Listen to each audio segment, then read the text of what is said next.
آج ہم ایک ایسی پاکستانی کمپنی کا گہرائی سے جائزہ لے رہے ہیں جو شاید بہت سے لوگوں کے ریڈار پر نہ ہو، لیکن اپنی صنعت میں ایک پوشیدہ دیو کی حیثیت رکھتی ہے۔ جی، نام ہے برکت فریشن ایگرو لمیٹڈ یا BFAGRO۔ اب یہ کوئی عام پولٹری کمپنی نہیں ہے، بالکل نہیں۔ یہ پاکستان میں پیسچرائزڈ انڈوں کی مصنوعات بنانے والی واحد کمپنی ہے۔ جی ہاں، اکلوتی۔ اور یہی بات انہیں بہت خاص بناتی ہے۔ ہمارے پاس اس کمپنی پر کچھ بہت تفصیلی مالیاتی تجزیے کی رپورٹس ہیں، اور آج ہمارا مشن ان رپورٹس کو کھول کر یہ سمجھنا ہے کہ یہ کمپنی کون سے دو بڑے اور میں کہوں گا جرات مندانہ اسٹریٹجک اقدام کر رہی ہے۔ اور کیا یہ اقدامات واقعی کام کریں گے؟ بالکل، اور کیا یہ اسے سرمایہ کاروں کے لیے ایک دلچسپ موقع بناتے ہیں؟ تو آئیے اس کی پرتیں کھولنا شروع کرتے ہیں۔ ضرور، اور یہ ایک دلچسپ کہانی ہے۔ دیکھیں، فوڈ پروسیسنگ کا شعبہ ویسے بھی بہت اہم ہے، لیکن پاکستان کی پولٹری انڈسٹری کو اگر دیکھیں تو یہ ہمیشہ سے ایک رولر کوسٹر رہی ہے۔ ہاں، قیمتیں اوپر نیچے ہوتی رہتی ہیں۔ بہت زیادہ، خاص طور پر خام مال یعنی مرغیوں کی خوراک کی قیمتوں اور اس کی دستیابی کو لے کر۔ تو اسی غیر مستحکم پس منظر میں BF ایگرو کی حکمت عملی کو سمجھنا اس سے اور بھی زیادہ اہم بنا دیتا ہے۔ صحیح، یوں لگتا ہے جیسے وہ طوفان کے بیچ میں ایک مضبوط جہاز بنانے کی کوشش کر رہے ہیں۔ بالکل یہی بات ہے۔ ٹھیک ہے، تو آئیے سیدھا ان کے سب سے بڑے اقدام پر بات کرتے ہیں، جو ان کی پہلی بڑی حکمت عملی ہے، پیداواری صلاحیت میں ایک بہت بڑا اضافہ۔ جی، رپورٹس میں جو سب سے نمایاں خبر ہے وہ یہ ہے کہ کمپنی فیصل آباد کے اسپیشل اکنامک زون یعنی SEZ میں ایک جدید ترین پروڈکشن پلانٹ لگا رہی ہے۔ اور جب آپ بڑا کہتے ہیں تو اس کا مطلب واقعی بڑا ہے۔ اس منصوبے پر تقریباً 870 ملین روپے کی سرمایہ کاری ہو رہی ہے۔ 870 ملین، یہ کوئی معمولی سرمایہ کاری نہیں ہے۔ اور اس کا نتیجہ کیا ہوگا؟ مایا انڈے کی پیداواری صلاحیت میں 12,000 ٹن کا اضافہ۔ 12,000 ٹن! یہ ہنسا بہت اہم ہے۔ اس سے کمپنی کی کل صلاحیت 71% بڑھ جائے گی۔ 71%؟ جی ہاں، 71%، جو بڑھ کر 29,000 ٹن ہو جائے گی۔ یہ کوئی چھوٹا موٹا اضافہ نہیں، یہ ایک کوانٹم لیپ ہے، ایک بہت بڑی چھلانگ۔ اچھا، ایک منٹ، یہاں مجھے ایک سوال پوچھنا ہے۔ رپورٹس میں اگلے 5 سالوں کے لیے کچھ بہت ہی متاثر کن ترقی کی پیشگوئیاں ہیں، مطلب آمدنی میں سالانہ 18% اور فی شیئر آمدنی میں 22% کا کمپاؤنڈڈ اضافہ۔ کافی امید افزا ہے۔ پاکستان جیسے غیر مستحکم معاشی ماحول میں یہ اعداد و شمار کچھ زیادہ ہی اچھے نہیں لگتے؟ کیا یہ پیشگوئی صرف اس نئے پلانٹ کی بنیاد پر کی گئی ہے؟ یہ ایک بہترین سوال ہے، اور اس کا جواب BF ایگرو کی مارکیٹ میں جو منفرد پوزیشن ہے نا، اس میں چھپا ہے۔ دیکھیں، یہ پیشگوئیاں صرف اس لیے نہیں ہیں کہ وہ زیادہ پیداوار کریں گی، اچھا، بلکہ اس لیے ہیں کہ وہ جو کچھ بھی پیدا کریں گی اسے خریدنے کے لیے مارکیٹ موجود ہے، اور کوئی دوسرا بیچنے والا ہے ہی نہیں۔ اوہو، تو وہ اس مارکیٹ میں واحد کھلاڑی ہیں۔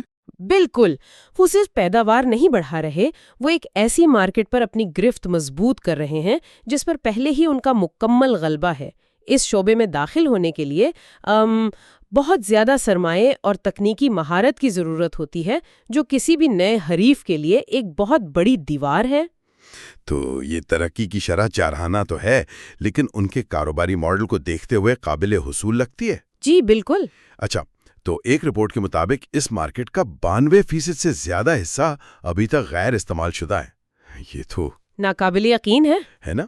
اس کا مطلب ہے کہ ترقی کی گنجائش بہت زیادہ ہے۔ لیکن یہ مارکیٹ ہے کون؟ سچ کہوں تو میں نے کبھی سوچا بھی نہیں تھا کہ انڈوں کو بھی پیسچرائز کیا جاتا ہے۔ میں تو یہی سمجھتا تھا کہ یہ صرف دودھ کے ساتھ ہوتا ہے۔ تو یہ مائع انڈے اصل میں استعمال کون کرتا ہے؟ نہیں، یہ براہ راست صارفین کے لیے نہیں ہے۔ یہ ایک بزنس ٹو بزنس یعنی B2B ماڈل ہے۔ اچھا، B2B۔ جی، ان کے گاہک بڑی فوڈ کمپنیاں ہیں، بیکریاں، مایونیز بنانے والے، بسکٹ اور کیک بنانے والے، hotels, fast food chains. Okay, سمجھ آیا۔ ان کے لیے شیل والے انڈے توڑنا، انہیں پھینٹنا اور پھر صفائی اور فوڈ سیفٹی کے معیارات کو برقرار رکھنا ایک بہت بڑا درد سر ہے۔ BF ایگرو انہیں ایک تیار شدہ پیسچرائزڈ مایا انڈا فراہم کرتا ہے جو محفوظ، معیاری اور استعمال میں آسان ہوتا ہے۔ تو وہ سہولت اور حفاظت خرید رہے ہیں۔ بالکل، اسی لیے یونیلیور، ڈان فوڈز اور KFC جیسی کمپنیاں ان کے کلائنٹس ہیں، اور جب 92% مارکیٹ غیر استعمال شدہ ہے تو اس کا مطلب ہے کہ ابھی بھی ہزاروں چھوٹے بزنسز ہیں جو مستقبل میں ان کے گاہک بن سکتے ہیں۔ یہ بات تو سمجھ میں آتی ہے، تو وہ مقامی مارکیٹ پر اپنی گرفت مضبوط کر رہے ہیں، لیکن رپورٹس میں ان کی برآمدات کا بھی کافی ذکر ہے۔ جی، اور یہ ان کی کہانی کا دوسرا دلچسپ باب ہے۔ وہ اسی مقامی برتری کو بین الاقوامی سطح پر بھی استعمال کر رہے ہیں؟ بالکل، ان کی برآمدات 2022 میں شروع ہوئیں، جو اس وقت کل آمدنی کا صرف 2% تھیں، لیکن مالی سال 24 تک یہ 10% تک پہنچ گئیں، اور اب اندازہ ہے کہ اگلے 2 سالوں میں یہ اوسطاً 15% تک پہنچ جائیں گی۔ 15%، یہ تو بہت تیز اضافہ ہے۔ بہت تیز۔ وہ متحدہ عرب امارات، قطر اور سعودی عرب جیسی مارکیٹس میں جا رہے ہیں، جہاں فوڈ سیفٹی کے معیارات بہت سخت ہیں۔ اور ان کے کلائنٹس کون ہیں وہاں؟ ان کے بین الاقوامی کلائنٹس میں کیری اور مونڈلیز جیسی عالمی فوڈ کمپنیاں شامل ہیں۔ یہ اس بات کا ثبوت ہے کہ ان کی پروڈکٹ عالمی معیار پر پورا اترتی ہے۔ لیکن مشرق وسطیٰ میں ایک حساس اور نازک کھانے کی چیز برآمد کرنا آسان نہیں ہوگا۔ اس میں کیا چیلنجز ہیں؟ بہت سے چیلنجز ہیں۔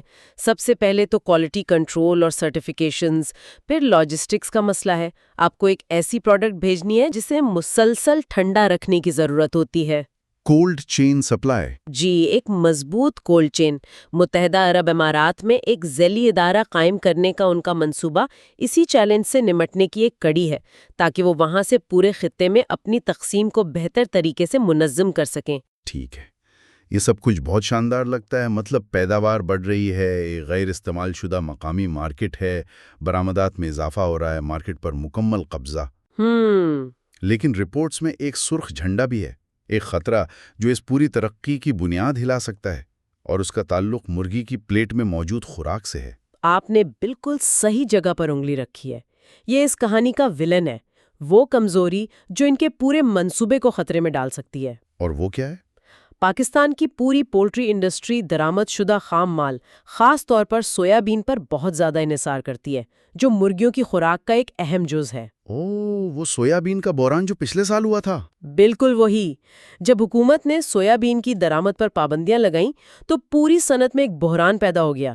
فیڈ کی قیمتیں آسمان سے باتیں کرنے لگیں اور اس کی دستیابی تقریباً ختم ہو گئی۔ تو اس سے بی ایف ایگرو کیسے نمٹا؟ انڈسٹری متاثر ہوئی۔ تو سوال یہ پیدا ہوتا ہے کہ ایک ایسی کمپنی جو اتنی بڑی توسیع کا منصوبہ بنا رہی ہو، وہ ایسے غیر مستحکم ماحول میں کیسے کام کر سکتی ہے جہاں اس کا سب سے اہم خام مال کسی بھی وقت غائب ہو سکتا ہے؟ تو پھر اس کا حل کیا ہے؟ ان کا دوسرا بڑا اسٹریٹجک اقدام کیا ہے؟ اس کا جواب ایک کلیدی کاروباری اصطلاح میں ہے: بیکورڈ انٹیگریشن۔ Backward integration? جی، IGI کی رپورٹ میں سپلائر پر انحصار کو ایک بڑے خطرے کے طور پر شناخت کیا گیا ہے، لہٰذا BF آگرو اس خطرے کو کم کرنے کے لیے اپنی سپلائی چین پر کنٹرول حاصل کر رہا ہے۔ یعنی آسان الفاظ میں اگر آپ ایک بیکری چلاتے ہیں تو آپ صرف کیک بیچنے کے بجائے آٹا بنانے والی مل اور گندم کا کھیت بھی خرید لیں۔ آپ نے بالکل صحیح سمجھا۔ تاکہ آپ کو کسی اور پر انحصار نہ کرنا پڑے۔ بالکل، یہ صرف ایک اچھا خیال نہیں ہے، یہ ان کے لیے بقا کی حکمت عملی ہے۔ خام مال یعنی انڈے اور فیڈ کی مستحکم اور قابل اعتماد فراہمی کو یقینی بنا کر وہ نہ صرف پولٹری سیکٹر کے موروثی خطرات سے خود کو بچا رہے ہیں، بلکہ وہ اپنی لاگت کو بھی مستحکم کر رہے ہیں۔ تو یہ اقدام ان کے 870 ملین روپے کے توسیع منصوبے کی حفاظت کے لیے ایک ڈھال کا کام کرتا ہے۔ جی، اس کے بغیر وہ پلانٹ تو لگا لیں گے، لیکن اسے چلانے کے لیے انڈے شاید دستیابی نہ ہوں۔ ٹھیک ہے، تو اب تصویر واضح ہو رہی ہے۔ ایک طرف جارحانہ توسیع کا منصوبہ تاکہ آمدنی بڑھے، اور دوسری طرف سپلائی چین کو محفوظ بنانے کا ایک دفاعی منصوبہ تاکہ منافع مستحکم رہے۔ تو ان سب باتوں کا مطلب کیا ہے؟ آخر میں مالیاتی نقطہ نظر سے کمپنی کیسی نظر آتی ہے؟ اگر ہم ان تمام نکات کو جوڑیں تو سرمایہ کاری کی پوری کہانی سامنے آ جاتی ہے۔ تجزیہ کاروں نے BF ایگرو کے لیے بائی کی ریٹنگ دی ہے۔ بائی کی ریٹنگ؟ جی، اور ہدف قیمت 54.5 روپے فی شیئر مقرر کی گئی ہے، جو اس کی حالیہ قیمت سے تقریباً 42% زیادہ ہے۔ 42% زیادہ؟ یہ امید افزا آؤٹ لک کن ستونوں پر کھڑا ہے؟ 3 ستونوں پر۔ پہلا ہے آمدنی میں اضافہ، جو براہ راست ان کی پیداواری صلاحیت میں اضافے سے آئے گا۔ ٹھیک ہے. دوسرا ستون ہے منافع کا استحکام، جو ان کی بیکورڈ انٹیگریشن کی حکمت عملی سے آئے گا. صحیح. اور تیسرا اور شاید سب سے اہم ستون وہ خفیہ ہتھیار ہے جس کا ہم نے شروع میں ذکر کیا تھا، اسپیشل اکنامک زون یعنی SEZ میں کام کرنے کا فائدہ. اچھا، یہ SEZ والا فائدہ کتنا بڑا ہے؟ یہ صرف ایک فائدہ نہیں، یہ ایک ناقابل تسخیر قلعہ ہے. SEZ ایکٹ کے تحت کمپنی کو 10 سال کی مکمل ٹیکس چھوٹ حاصل ہے. 10 سال کی ٹیکس چھوٹ؟ جی، ان کا نیا فیصل آباد پلانٹ مالی سال 36 تک ٹیکس سے مستثنا رہے گا. اب ذرا سوچیں، کوئی بھی نیا حریف جو اس مارکیٹ میں داخل ہونا چاہے گا اسے پورا ٹیکس دینا پڑے گا، جبکہ BF ایگرو 1 دہائی سے زیادہ عرصے تک ٹیکس فری منافع کمائے گی. یہ تو بہت بڑا فرق ہے، باہر رکھنے کے لیے کافی ہے. اس کے علاوہ رپورٹس یہ بھی بتاتی ہیں کہ روپے کی قدر میں ممکنہ کمی بھی ان کے لیے فائدہ مند ہوگی، کیونکہ اس سے ان کی برآمدات کی آمدنی روپے میں بڑھ جائے گی. تو خلاصہ یہ ہے کہ ہمارے سامنے ایک ایسی کمپنی ہے جو اپنی مارکیٹ میں تقریباً اجارہ داری رکھتی ہے، ایک بہت بڑا اور جارحانہ توسیع منصوبہ بنا رہی ہے، اپنی سب سے بڑی کمزوری کو دور کرنے کے لیے ایک ہوشیار دفاعی حکمت عمل پر عمل کر رہی ہے، اور اسے ایک بہت بڑی ٹیکس چھوٹ کی حمایت بھی حاصل ہے. یہ سب مل کر ایک بہت مضبوط تصویر پیش کرتے ہیں. بالکل. اور آخر میں ایک سوچنے کی بات یہ ہے کہ یہ کہانی یہاں ختم نہیں ہوتی. اچھا؟ رپورٹس کے مطابق BFAGRO مستقبل میں آرگینک، فری رینج اور پاؤڈر انڈوں جیسی مصنوعات میں بھی توسیع کا ارادہ رکھتی ہے. یہ تو بہت دلچسپ ہے. ابھی تک تو وہ ایک B2B کمپنی ہے جو یونیلیور اور ڈان فوڈ جیسی بڑی کمپنیوں کو خام مال فراہم کرتی ہے. جی، لیکن آرگینک اور فری رینج جیسی مصنوعات تو براہ راست صارفین سے تعلق رکھتی ہیں. کیا اس کا مطلب ہے کہ انہیں اپنی پوری حکمت عملی بدلنی پڑے گی؟ یہی سب سے بڑا سوال ہے.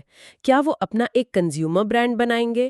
کیا ہم مستقبل میں سپر مارکیٹ کے شیلف پر BFAGRO کے نام سے آرگینک انڈوں کے کارٹن دیکھیں گے؟ یہ ایک صنعتی سپلائر سے ایک ممکنہ کنزیومر برانڈ تک کا سفر ایک بہت بڑی تبدیلی ہوگی. بہت بڑی. اس کے لیے انہیں فیکٹری چلانے کی مہارت سے ہٹ کر مارکیٹنگ، برانڈنگ اور ڈسٹریبیوشن کی بالکل نئی صلاحیتیں پیدا کرنی ہوں گی. یہ ان کے سفر کا اگلا مرحلہ ہو سکتا ہے، اور اس پر غور کرنا واقعی دلچسپ ہے کہ وہ اس چیلنج کا سامنا کیسے کریں گے.